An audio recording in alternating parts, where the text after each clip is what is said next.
Көктүрік қағанатын құрған ашина. Аңыз түбі ақиқат. Сондықтан бұл аңыздар бізді көктүрік қағанатын құрған әйгілі ашина әулеті туралы ақиқатты зерделеуге жетелейді. Ашинаның шығу тегі мен олардың Алтай тауларына қалай келгендігі жайында Қытайдың Джоушу, Вейшу, Таншу, Тундянь сынды жырнамаларында бірнеше аңыз нұсқалары баяндалған. Мәселен, Тундянь жылнамасының 197-ші тарауында ашиналардың шығу тегі туралы мынандай аңыз сақталған. Көктүріктер әуелден Пинлянды мекендеген хулардың бірі еді. Олар негізінде ғұндардың бір бұтағы болатын. Арғы тектері ашина, кейін Вей заманында Тайву патша Чечу әулетін талқандаған соң ашина 500 отбасымен жужандарға қашып келіп, Алтай тауын мекен етті. Бұл таудың пішіні дулығаға ұқсас болғандықтан, оларды өздерінің тілдерінде дулыға мағынасына саятын Тучие деп атады. Қытай жылнамаларының ашинаның Сиуннудан шыққан жақсы білеміз. Бұл дерек көздерде түріктердің шығу тегі Ху, Хунну, Со атаулармен өзгеріп отырса да, ғұндармен қатыстылығы ешбір дау туғызбайды. Аңыздар желісі түріктерді Қытайдың солтүстігінен шығарып, Алтын тауға, яғни Алтайға келіп орналастырады. Ашина әулетінің түпкі тұрағы ретінде Тұрфанның солтүстік шығысы мен Алтай тауларының оңтүстік батысындағы таулы аймақ аталады. Кейбір дерек көздерді олардың 5-ші ғасырда оңтүстік Сібірдегі Енисей қойнауынан Богдо тауы, шығыс Түркістанның солтүстік шығысы маңайына көшіп келгендігі баяндалады. Бұған сенсек, Алтай тауларының оңтүстік етегіне көшірілген ашина әулеті 552 жылы өз мемлекетін құрғанға дейін сол елдің қол астына қарап темір өндіруге мәжбүр болған. Көктүрік қағанатын құрған рудың атауы жылнамаларда ашина деп аталады. Ол көбіне көктүрік билеушілерінің атымен бірге аталып, оларға этникалық туыстығын білдіретін болған. Мысалы, Шаболоки хан ашина Холу, Ижбара қаған ашина Олох, ашина Мише, ашина Бужен, ашина Хиен, ашина Хуадао, ашина Син сияқты. Дегенмен Қытай жылнамаларында ашина этнонимі көп жазылғанына қарамастан, ол сөздің мағынасы туралы қандайда бір анықтама кездеспейді. Кейбір ғалымдар ашина атауының шығу төркінін моңғолша деп топшылайды. Мысалы, Будберг оған моңғол тіліндегі Арчинао, он қасқыр бөрі анықтамасын береді. Бірақ бұл көзқарас өзге ғалымдар тарапынан қолдау таппады. Сол сияқты Гумилев те ашинаның моңғол тіліндегі шоно, чино, бөрі, қасқыр сөзіне Қытай тілінде мәртебелікті білдіретін а префиксінің қосылуы нәтижесінде пайда болғанын, сондықтан қайырымды бөрі мағынасын беретінін айтады. Араб және парсы тілді тарихи еңбектерде де ашина дегенді білдіретін сөздер кездеседі. Айталық, ислам дерек көздерінде көне кезеңдерде Иранды жаулаған Шана, Сани атты түрік билеушісінің атын Гренард, Прицак сияқты зерттеушілер ашина этникалық атауымен байланыстырған. Ашина атауын түрік тілінен іздеген зерттеушілер де бар. Мәселен, Беквиз оны Византия тарихшысы Минандростың тарих атты еңбегінде берілген түріктер ұлы билеушілерін Арсла деп атайды деген жазбасына қарап, оның шығу төркінін түрік тіліндегі Арслан сөзінен табуға тырысады. Алайда көктүріктерде қағанат құрушы әулеттің арыстанды тотем санауына, оны атау ретінде қабылдауына байланысты өзге дерек кездеспейді.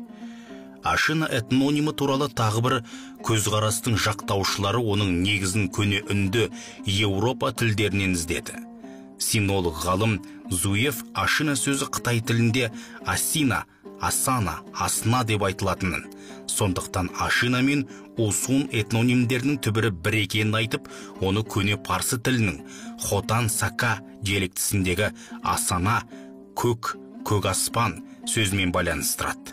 Ғалымның пайымдауынша көкті киелі санаған көне түріктер оны тайпаларының атау ретінде алған. Алайда бұл атауға табу ретінде қарап, оны өз тілдерінде айтуға жүрексінгендіктен хотан сака тіліндегі асана, көк аспан сөзін қолданған.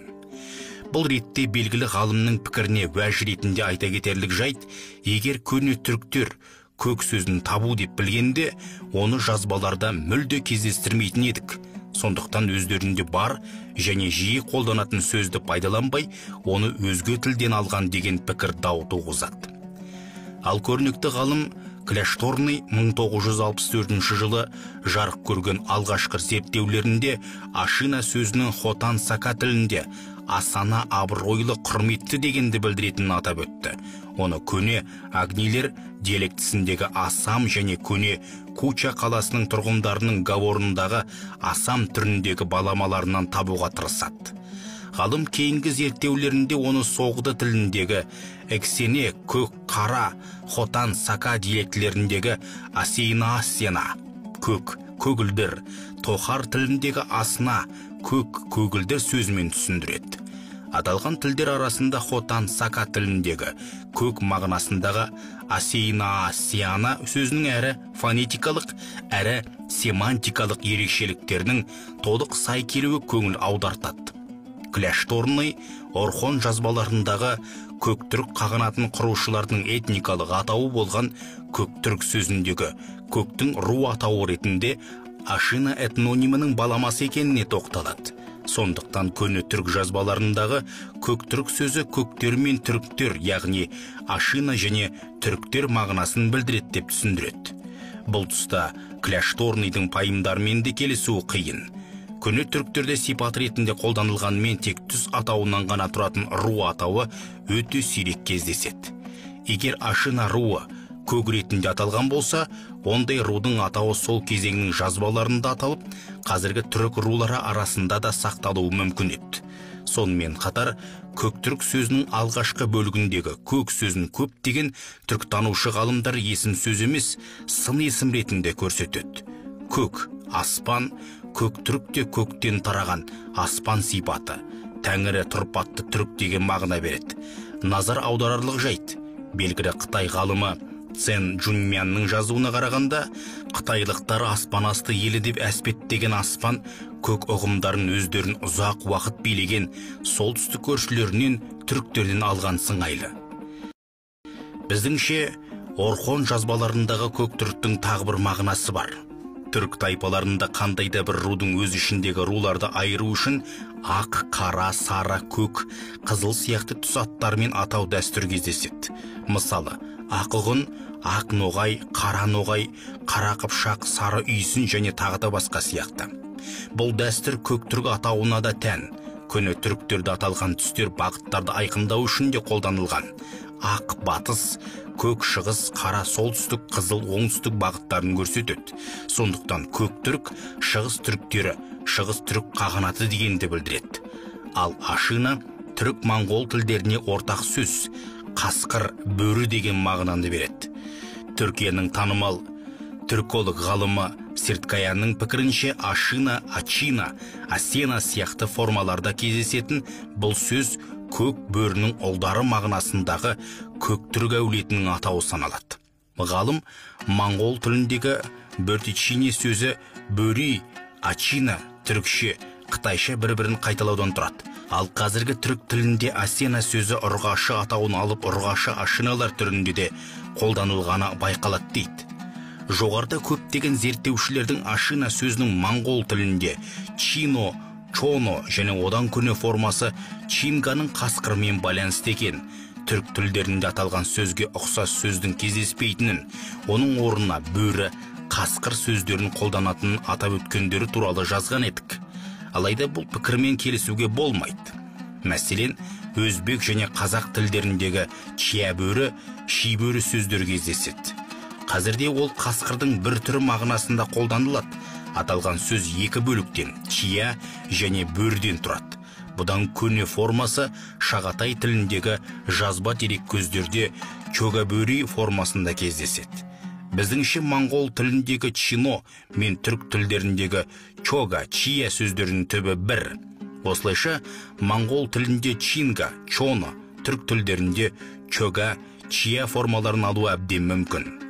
Кейін көптеген түрік тілдерінде тәуелсіз сөз ретіндегі сипатын жоғалтып, бөрі сөзіне жалғанып қасқырдың бір түр мағынасында қолданыла бастаған сияқты. Қырғыз тілінде тау қасқыры, қызыл қасқыр мағынасында чөө сөзінің кездесуі осыны бекіте түседі. Қазақ халқы қасқырдың атын атамай оны ит, құс, қандауыз деп жатады. Ал еркіндік пен ерліктің символы деп таныған көкбөріні өз атымен атайды. Мысалы, көшпелі жұрт қастерлейтін көкпар ойыны осы көкбөрі сөзінен шыққан. Бұл ретте көкбөрі, көкжал сөздерінің де көкпен, дәлірек айтқанда аспанмен, тәңірмен сипаттас болуында. Ендеше, бөрте чино айтатын көкбөрі оғыландардың көктүріктер болуы әбден заңды. Рашид ад-Диннің әйгілі еңбектерінде Шыңғыс ханның 22-ші бабасы бөрте чиноның ергене қонынан шығатын айтылған. Бұл орайда түрік аңызындағы бөрі мен бөрте чино арасындағы ұқсастыққа назар аударғымыз келеді. Сонымен қатар Ашина әулеті мен көк түріктерге ұран болған бөрі мен таутеке таңбасы Шыңғыс хан шыққан Боржигин бөртегін руының бөрте чино мен маралдан тарағаны жайындағы аңызға сәйкестігі де кездейсоқтық емес. Көңіл аударатын тағы бір жайт, ергене қонды паналағандар түгел түркі жұртының аңызға айналған түпкі атасы Оғыз ханның ұрпағы Ел ханнан тарайды. Оның үстіне моңғолдар барақты итті қастерлесе, Шыңғыс хан шыққан әулет бөріні кие тұтып отыр. Ендеше бөріден тараған бөрте чино ұрпағы Шыңғыс хан көктүріктердің билеуші әулеті Ашина мен туыс тектес болып шығады. Сондықтан Ашина әулетін көктүрік қағандары етіп сайлаған күллі түрік жұрты бәтуаға келіп, оны хан көтеріп, ергене қондай биік шың мен құзға теңеп Шыңғыс деп атаған сияқты.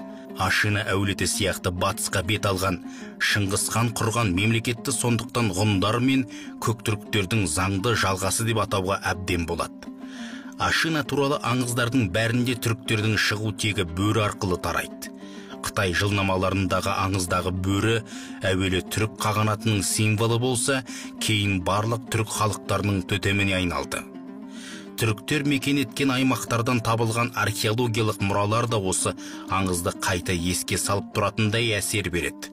Мысалы, Бұғыты кешеніндегі тас ескерткіште аналық қасқырдың баланы емізіп тұрғандығы, Ром мен Римді емізіп тұрған аналық қасқырдың мүсіні, сақ ғұн дәуіріне жататын Жетісудан және Ордос маңынан екі бөрінің тау ешкіні жәукемдеп жатқаны бейнеленген бір-бірінен айнымайтын екі археологиялық олжаның табылуы. Алтай, Монғолия, Тува және Қазақстанда жартас беттерінде кездесетін бөрі бейнелері бұл мәселені кең көлемде қарастыруды талап етеді. Мысалы, көне Үйсін дәуіріндегі ерлік жырға арқау болған әйгілі аңызда Бөже батыр әулеттен аман қалған сәбиді ана қасқырдың емізіп тұрғанын көріп, оны ғұндардың қағанына тапсырады. Күн биде батын қойған ержеткенде жұрты көк бөрі атаған бала даңқты әміршіге айналады. Күн астында күндей күркіреп жортқан ғұндардың көк түріктер мен Ашина әулетінің қасиетті ұраны уақыт пен кеңістіктің жойқын кедергісіне қарамай қайта жаңғырып жарыққа шықты. Араға ғасырлар салып, алаш рухы мен ұлт жадысының абыз шырақшысы болған семсер сөзді Сүйінбай: бөрі басы ұраным, бөрлі менің байрағым, бөрлі байрақ көтерсе қозып кетер қайдағым деп жырлап, есте жоқ ықылым заманнан ұлттың кодында түпкі тұңғиық жадында сақталған көк түріктің бөрлі байрағын, Ашинаның айбарлы ұранын қайта жаңғыртып, санасы қалғи бастаған халқына қалқан етті. Елбасы мақаласында айтылғандай, әр қоғамның тамыры тарихтың тереңінен бастап болатын рухани коды болады. Ол халықтың жадында сақталып, ұлттың ұғым танымында өмір сүреді, болашағына бағдар береді. Біздіңше Ашинада жауынгер жұрттың жүрегінде жатталған сондай қастерлі кодтың бірі. Бөрлі байрақ көтерілгенде рухымыздың жаңғырып, аруақтанып кететінінде сондықтан болса керек. Тарих ғылымдарының докторы академик Дархан Қыдырәлінің Ергене қон мақаласынан ықшамдалып алынды.